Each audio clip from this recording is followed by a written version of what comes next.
Welcome, ladies and gentlemen, to NWA Power, December 24th, 2019. This episode was actually uploaded a day before the actual day that it's supposed to. It was actually uploaded on December 23rd. Overall, I watched the last week's episode. I know what happened. I just didn't get around to reviewing it. I apologize about that to anybody who is interested in watching these videos for NWA specifically. But I had a lot going on. I'm getting ready to move to a new apartment and everything, so I didn't have the time to go forth and provide you guys this video. But today's Christmas. I have free time, so I thought I'd throw this review in for you guys just to give you your fill of NWA.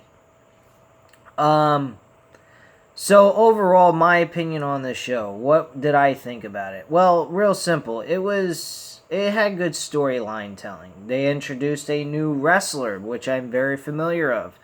One of my former college colleagues who I used to go to school with at University of Tampa. His name's Matthew Goldberg.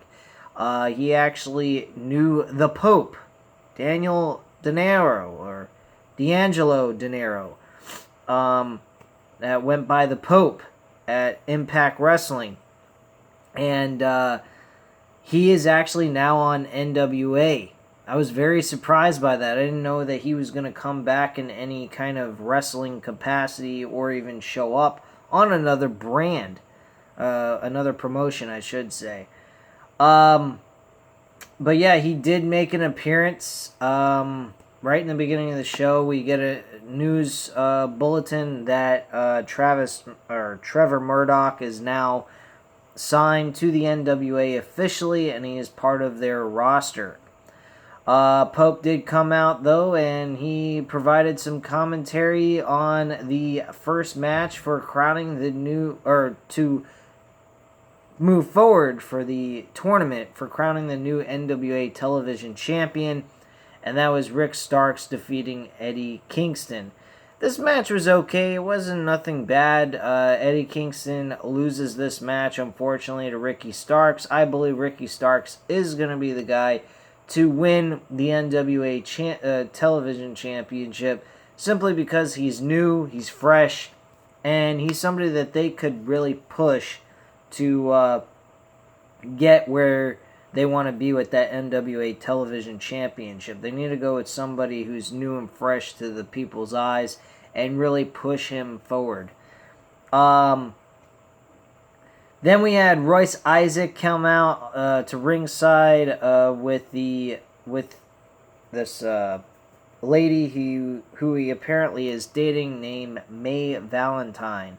It appears that they are in a relationship pretty much. Isaac whispered to Marquez about the things that he had planned with her, which was probably not appropriate to be talked about on national television or on a TV show, simply because it's supposed to be more for everybody's age group to watch. So there you go.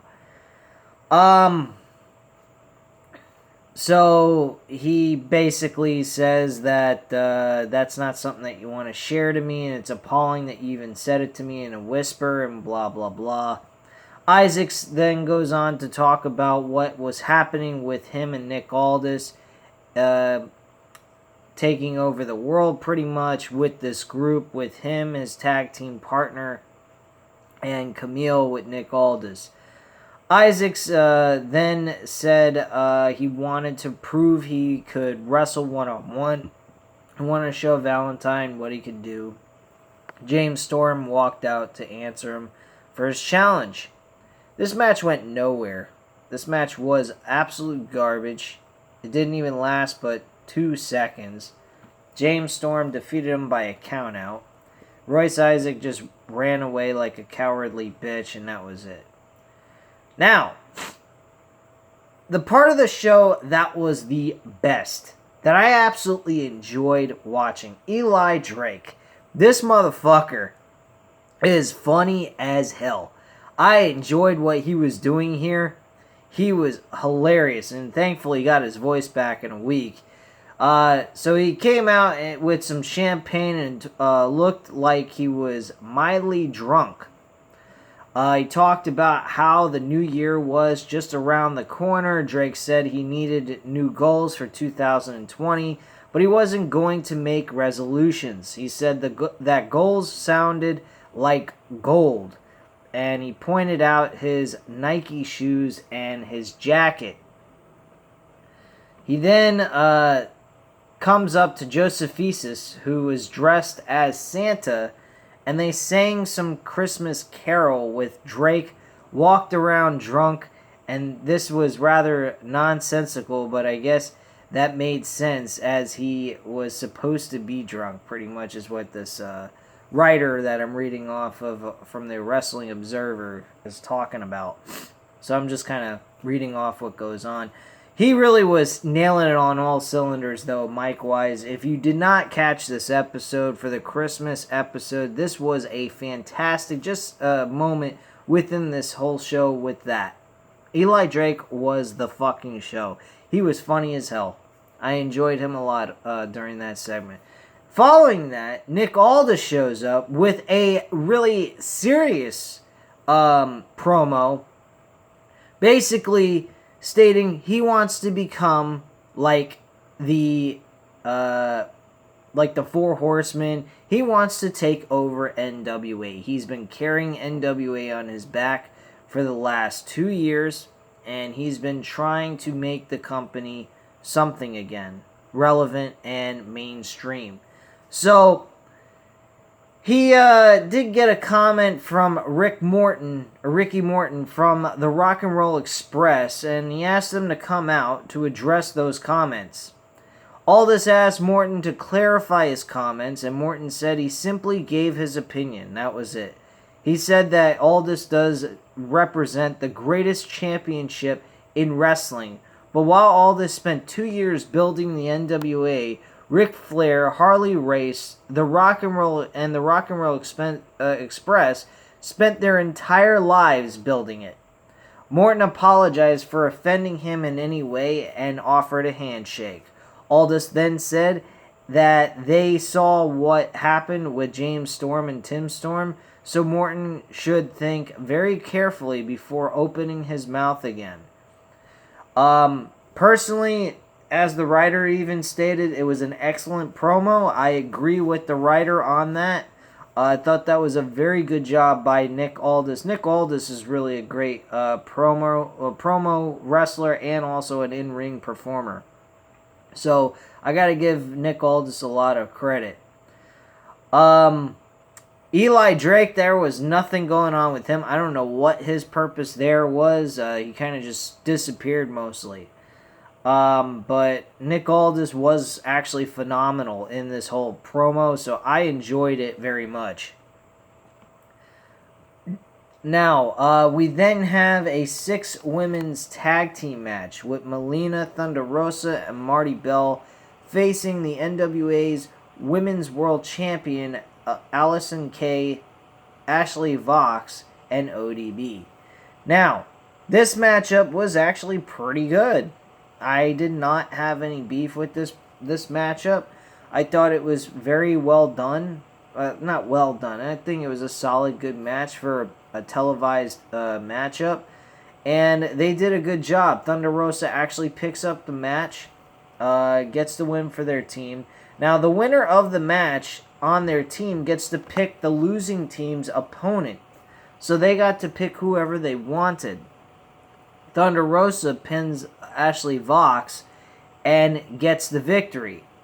Now, she's asked by David Marquez, who's her opponent going to be? Who does she choose to face? Her opponent she chooses, and she wanted to, I'm pretty certain, wanted to say Allison Kay for the Women's Championship. Melina comes out of fucking nowhere, who formerly used to work for WWE. If you're not familiar with her, she used to work alongside with John Morrison. And she makes the choice for her before Thunder Rosa can make the decision on her own. She says ODB for her. I don't understand that. That made absolutely no fucking sense. She didn't win the match. Thunder Rosa did. So why isn't she making the choice? I had a big problem with this. Me personally, I thought that this was actually a stupid thing outside of telling a story that is probably going to lead to Melina becoming the next women's champion, facing Allison Kay for the title. That's the only thing I can come up with. So Thunder Rosa goes ahead and David Marquez asks her, "Is that really who you want to face?" And she goes, "Yeah, I guess I guess ODB." And that's who we're supposed to be seeing Thunder Rosa compete against. Very awkward situation, very stupid, may I add. But whatever.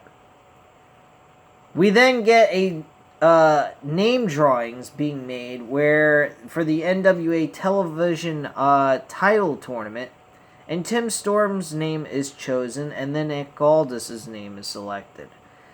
And Storm basically is going to be facing off next week against Nick Aldis, which should be a very good matchup. More than likely is going to be the main event.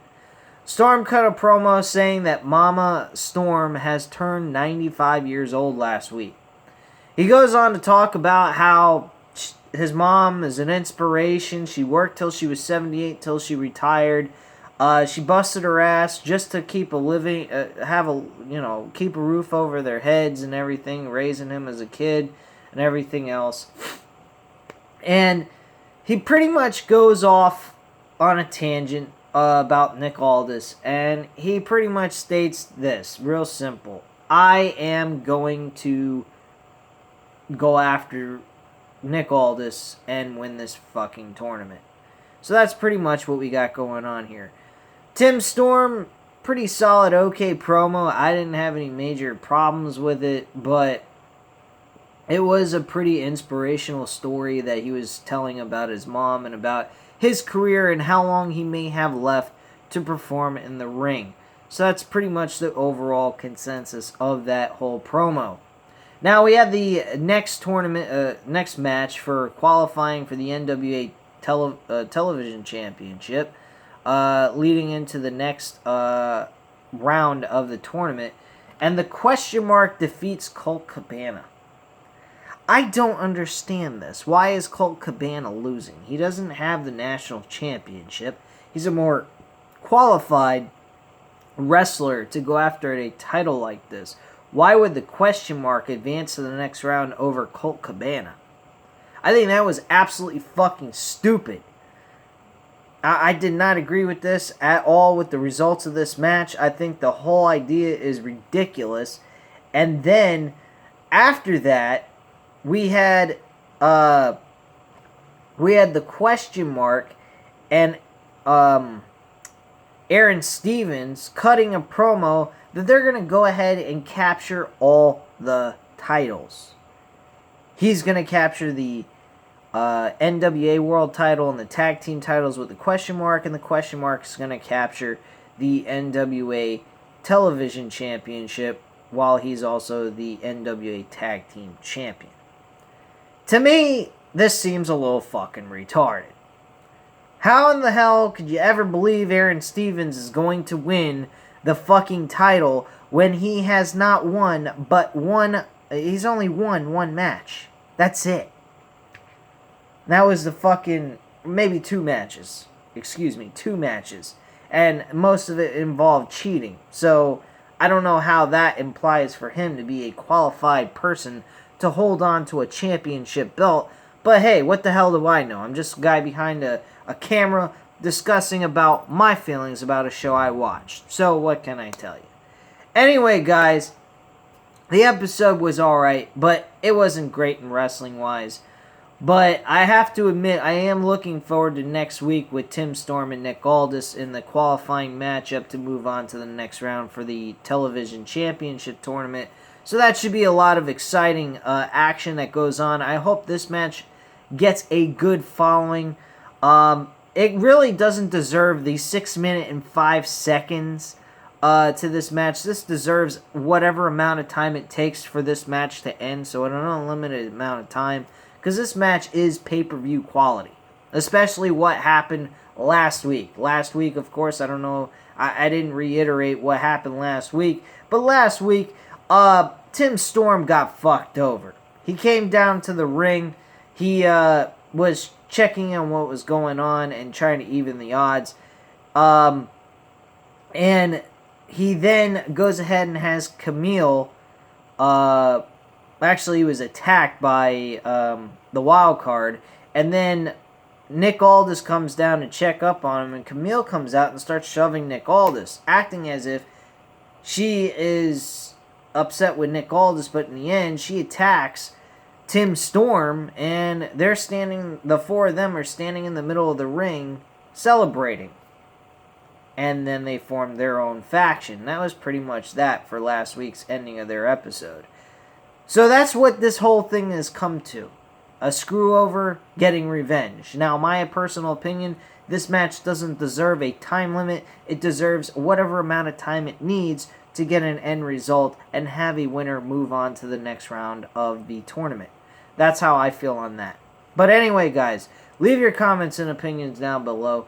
Hit the like button if you like this video, and hit the subscribe button if you're not subscribed to the channel. And I thank you very much for watching, and I hope you have a Merry Christmas, and see you next year. Only you'll see me in a couple of days where I upload another video at some point. So thank you very much for watching, though, and I hope you have a great weekend, and happy holidays, and Merry Christmas to you all. Thank you. Bye.